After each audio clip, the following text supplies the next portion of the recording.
私の動画では日本語、タイ語、英語の字幕に対応しています。CC マークをクリック、歯車マークから言語設定が可能です。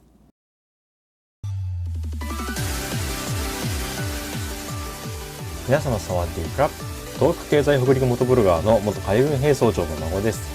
今回はホーネットにゴールドメダル社のスラッシュガードをつけてみます。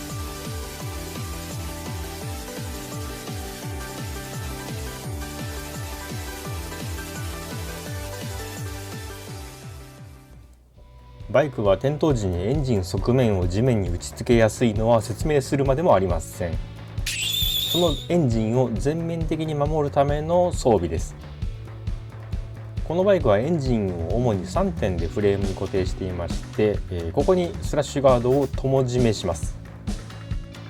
B と C の部分は左右で貫通しておりまして、既存のシャフトのままですと友締めするだけのネジ山の長さが足りなくなりますので、置き換えが必要です。 A の部分は車体の左右に貫通していませんので、単純にボルト長を長くするだけです。スラッシュガードは新品セットではなくて中古の左右セットを仕入れただけですので、ボルト類は自前で用意します。構造用単速砲としては一般的な S45C の丸棒を加工します。まずおばあちゃんの形見のグラインダーで 525mm 超の棒を切断して、 B 用に約 250mm、C 用に約 270mm のシャフトを作り、 M10 のピッチ 1.5 のダイスで両端の4箇所におネジを切ります。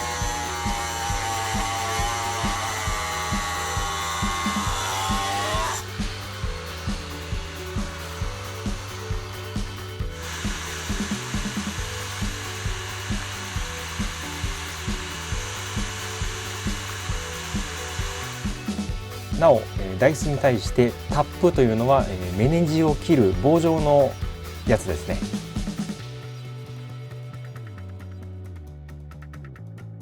ダイスで金属棒にネジ山ができました。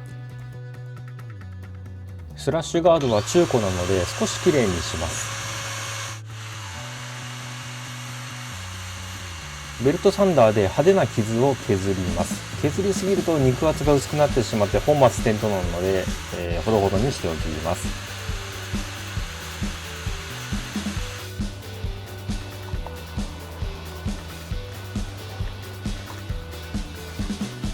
研磨パッドで水研ぎをして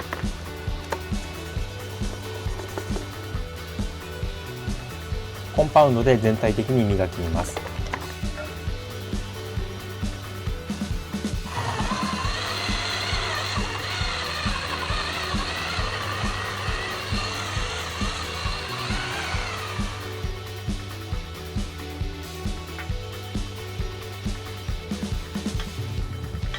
博物館で展示するわけじゃないので60点ぐらいで飛びましたが、元がひどかったので綺麗に見えます。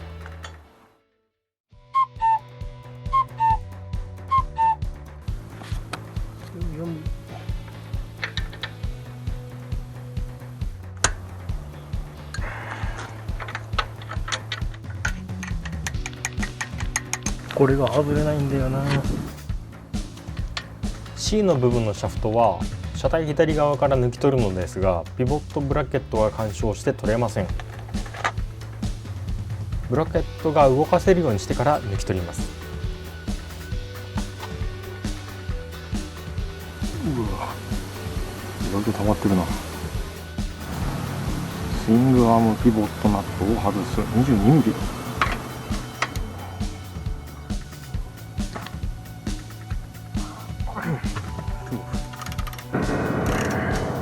あ、こういうことね。ここ奥が緩んでてこっちが外れてるから動くってわけね。今度から定点カメラにしようかな。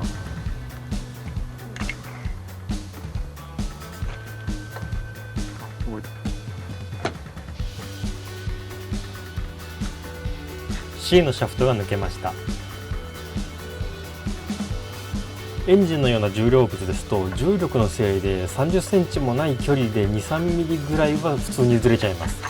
その場合ジャッキなどでエンジンの下やバイクですと液パイを気持ち持ち上げてあげるとズレが解消できます。これはですね、月面などで作業する場合はジャッキといりませんね。一番めんどくさいと思われていた C のシャフトが通りました。スラッシュガードを左右とも仮止めしています。 A の部分に装着していたフレームスライダーは外しました。続けて B のシャフトを抜きます。 B に新規作成している 250mm 超のシャフトを入れます。このシャフトは普通の単素鋼なんでフッ素樹脂でコーティングをしています。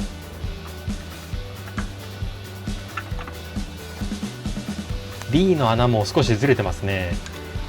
穴の通り具合を見ながらジャッキ操作をします。ちょっと下がってるな。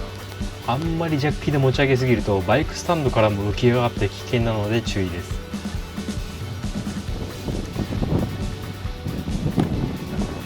B のシャフトには左右にスペーサーカラーを入れます。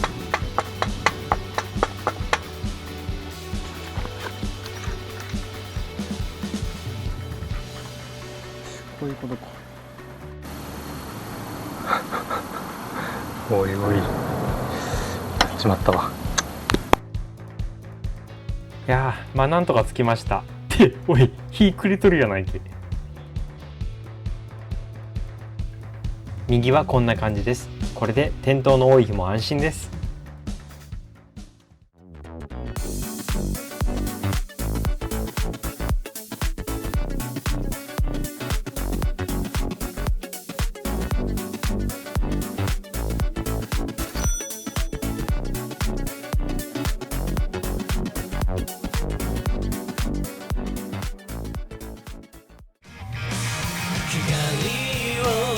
その光を僕の中に今すぐ詰め込んで、君の前を遮る汚れた闇を切り裂く剣になるよ。